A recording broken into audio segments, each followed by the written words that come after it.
Adesso facciamo 3 domande quanto riguarda l'amplificazione. La prima domanda è: cosa stai utilizzando adesso per l'amplificare la tua strumentazione? What are you using now for amplification? Ok, io posso riposter in italiano, je peux faire une réponse en français, mais pour faire plus clair, je vais parler anglais. So, normally I'm using only a microphone, and then I work with equalization with whatever sound system I'm working with. However, I sometimes need to work a combination of microphone and pickups. I try to avoid it. I try to get as much sound as I can with the microphone. And because I'm a person that really cares about EQ, which means tuning the room you're playing in so that you don't have a series of notes that are louder than they should be. For example, if you're playing along, that one note, the frequencies in the room are emphasizing it too much. So, by working with SR Technology, a company that hand makes large sound systems here in Italy, my good friend, manager, and founder of the Acoustic Guitar International meeting here in Italy, Alessio Ambrosi, arranged that we could work together to create something that's never been done before. There is such a thing as acoustic guitar amps, but what they are actually are a 1 or 2 channel electric guitar amp with a badge put on the front that says acoustic. Because by definition, an electric guitar amplifier must have a restricted frequency range. And you can prove this by trying to plug your electric guitar into a home stereo. It won't sound good. The home stereo has a full frequency range. So the ancestry of most acoustic guitar amps is the electric guitar amp. The ancestry of the Rezo Acoustic 400, which I designed with SR Technology, is actually a PA system with a mixer, with real equalization, with mic preamps that give full frequency range. So therefore, I feel that I've packed the aesthetic beauty and musical flexibility of a large sound system into something that one musician can lift and use to entertain up to 250 people. What makes this thing really special is I work closely with the engineers at SR to choose frequencies at the mid-range points that would be different for different instruments and for different types of theaters and clubs. Some rooms have a lot of problems at 250 hertz, a frequency you don't often see on a lot of small mixing desks. You see a fixed frequency and you can't do anything about a feedback. On the other hand, we can look at this thing from the point of view of instruments. Some instruments have inherent difficult frequencies, like small size instruments, violin, ukulele, mandolin, small banjos.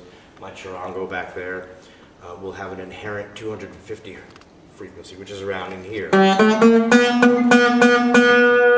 And that can be really unpleasant on an instrument or in a room. With this system, by going into the channel with this particular mid-range, you can cut or boost that frequency. The next channel, I've put in the mid-range at 1.6K, which is way up here, about 2 octaves above there. And what that does is it gives a clarity to the note that gets you through a difficult, noisy room. It gives penetration, a lot of penetration for the amount of volume change. In fact, in America, there's a law that television commercials cannot be any louder than the programming. So what the engineers do is turn up 1.6K to get it to be more penetrating at the same volume. And the 3rd, 4th, 5th, 6th, and remaining channels, the mid-range I've set at 600, which is really useful frequency for all types of pickups, magnetic, piezo, and even moving coil pickups. The bass frequency, a lot of mixing desks set the bass at 100, which is really not very useful for the acoustic guitar because it's not the bass.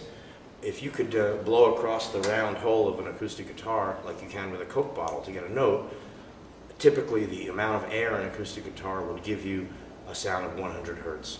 Well, that's many mixing desks, the bass is 100 hertz. That's this. And so if you turn up the bass, all you wind up getting is all this feedback. However, your lowest note on the guitar is 80 hertz. And that's where I've selected the bass here. So you can really have a huge amount of bass with this thing because there is a subwoofer. However, you can not have to have heaps of 100 because I've also put in a parametric filter which gives you 1 point of frequency to boost or cut across the entire system. You can choose anything from 80 to 200. And I know that's a lot of numbers, but the point of the story is this. you can actually cut the annoying part of the bass and boost the pleasant part of the bass to have a sound that you really want. Many ways in and out of this system. Line out, you can have a separate monitor, you can take it to another speaker. The subwoofer is switchable on and off. There are 8 different types of reverbs in here, and if I show up at a venue and I don't like the PA system that's there, I can simply use the Res Acoustic 400 and be completely happy using it. So finally, the Res Acoustic 400, which is made in Italy, is available all over the world. In Europe, you simply contact Alessio Ambrosi, info@armadilloclub.org. And from North America, South America, Australia, and Asia, you can contact me, Bob Brozman, directly at bobbrozman.com, or in English, bobbrozman.com.